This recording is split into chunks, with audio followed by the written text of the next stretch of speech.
For months, delegates argued behind closed doors in Philadelphia, their debates so heated that some feared the Union might collapse before it even began.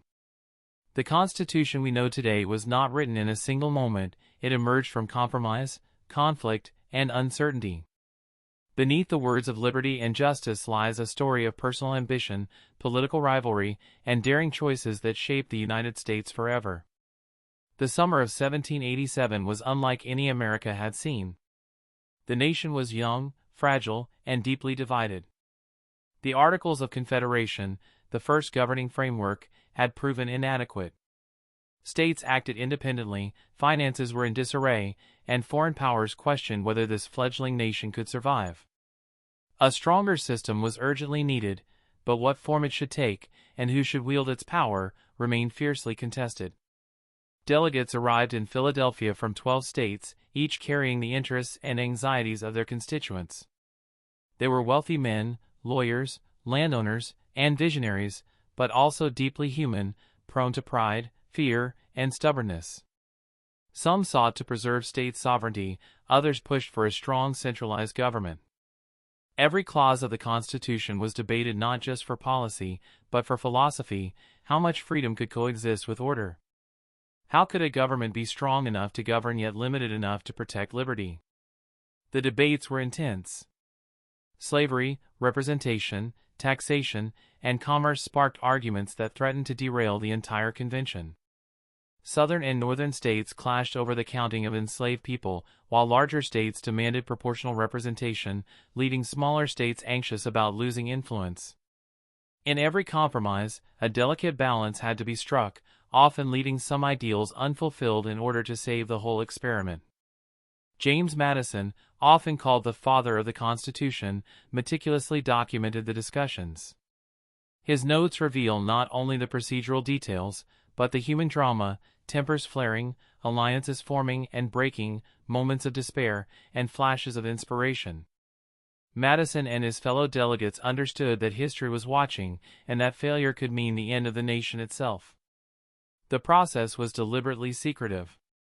Delegates feared that premature exposure of disagreements would invite public panic or foreign interference. Inside Independence Hall, the weight of responsibility was palpable. Every vote, every word, had the potential to shape the trajectory of a nation that had barely survived revolution. Beyond the formal debates, informal negotiations played a critical role. Conversations in hallways, late-night gatherings, and private meetings often determined outcomes more than the official proceedings.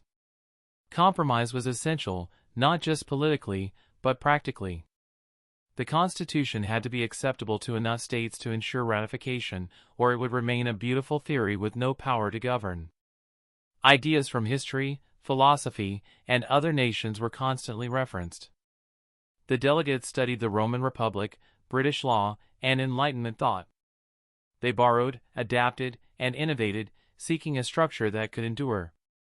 The checks and balances, separation of powers, and federalism were not abstract concepts, they were solutions born from trial, error, and foresight. The Constitution, when completed, was revolutionary in concept but moderate in appearance. It did not promise utopia, and it left unresolved tensions, especially regarding slavery and representation. Its strength lay in its flexibility, allowing future generations to reinterpret and amend it as circumstances changed. The birth of the Constitution was not a triumphant declaration so much as the cautious step of a people trying to survive as a united nation.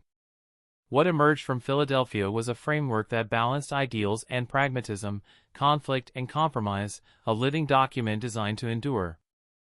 The work in Philadelphia was only the beginning. Once the Constitution was drafted, the challenge of ratification began, a struggle that would prove as contentious as the debates in Independence Hall. Ratification required approval from 9 of the 13 states, and the nation was sharply divided between those who supported the new framework, the Federalists, and those who opposed it, the Anti-Federalists. Federalists, including Alexander Hamilton, James Madison, and John Jay, argued passionately that a strong central government was essential to maintain order, protect commerce, and defend against foreign threats. They emphasized that the weaknesses of the Articles of Confederation had left the nation vulnerable to internal unrest and international humiliation. To persuade skeptical Americans, they published a series of essays known collectively as the Federalist Papers, laying out the principles of checks and balances, separation of powers, and federalism in clear, compelling terms.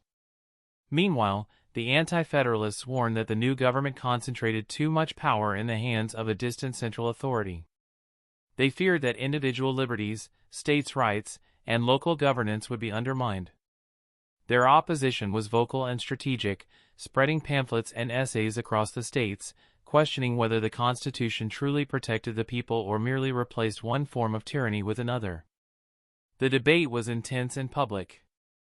Town meetings, newspapers, and political societies became arenas for discussion and sometimes heated confrontation. Ordinary citizens, farmers, merchants, and local officials weighed in, demonstrating that the Constitution was not simply a legal document, it was a national conversation about the identity, purpose, and future of the United States. Compromise again proved essential. One of the most critical concessions was the promise of a Bill of Rights, a series of amendments that would explicitly protect individual freedoms and limit government authority. This promise helped persuade several states to ratify the Constitution, bridging the gap between Federalist confidence and Anti-Federalist caution. By June 1788, New Hampshire became the 9th state to ratify, officially putting the Constitution into effect. The new government began operations in 1789, and George Washington was unanimously elected as the nation's first president. His leadership, character, and reputation for integrity were pivotal in giving the fledgling government credibility and stability. The Constitution's creation and ratification were not merely procedural milestones, they were the product of extraordinary human effort, negotiation, and vision. Every clause reflected the tension between liberty and authority, between unity and diversity, between ambition and restraint. It was a document shaped not only by ideals but by compromise, politics, and the urgent need to keep a fragile nation together. Its genius lay in its adaptability. The Constitution provided a framework that could evolve with time, allowing amendments, reinterpretations, and judicial review. This flexibility ensured that it would survive challenges that its framers could not foresee, from the expansion of suffrage to civil rights movements, technological revolutions, and global crises. Yet even after ratification, the work of nation-building continued. The framers understood that a document alone could not sustain a republic, it required active engagement, public trust, and a shared commitment to principles that balanced individual freedom with collective responsibility. The Constitution, in essence, came to life not in a single moment, but through decades of effort, debate, and continuous interpretation, a living testament to the possibilities and contradictions inherent in liberty, governance, and human ambition. The story of the Constitution does not end with its ratification, it begins there. What emerged from Philadelphia was more than a legal framework, it was a bold experiment in self-governance, an enduring promise that a nation could unite under laws created by its people while protecting the rights of individuals. The framers knew their work was imperfect. Slavery remained unresolved, women lacked political rights, and tensions between state and federal power lingered. Yet the Constitution's genius lay in its flexibility, allowing future generations to reinterpret, challenge, and amend it. It became a living document, evolving alongside the nation it governed. Its survival and relevance over more than 2 centuries is a testament to the vision, compromise, and courage of those who crafted it. Every amendment, every Supreme Court decision, every civic engagement reflects the ongoing life of the Constitution, a dialogue between ideals and reality, between aspiration and action. Today, the Constitution remains the backbone of American democracy. It is a symbol of the enduring struggle to balance liberty and authority, diversity and unity, power and responsibility. Its story reminds us that freedom is never guaranteed, it must be protected, debated, and renewed with each generation. The Constitution came to life not as a perfect blueprint, but as a framework for possibility. It endures because it embodies a simple truth: the promise of self-governance depends not only on written words, but on the willingness of a people to make them real. It is this living legacy that continues to shape the United States and inspire the world, a testament to the power of ideas, compromise, and the human commitment to liberty.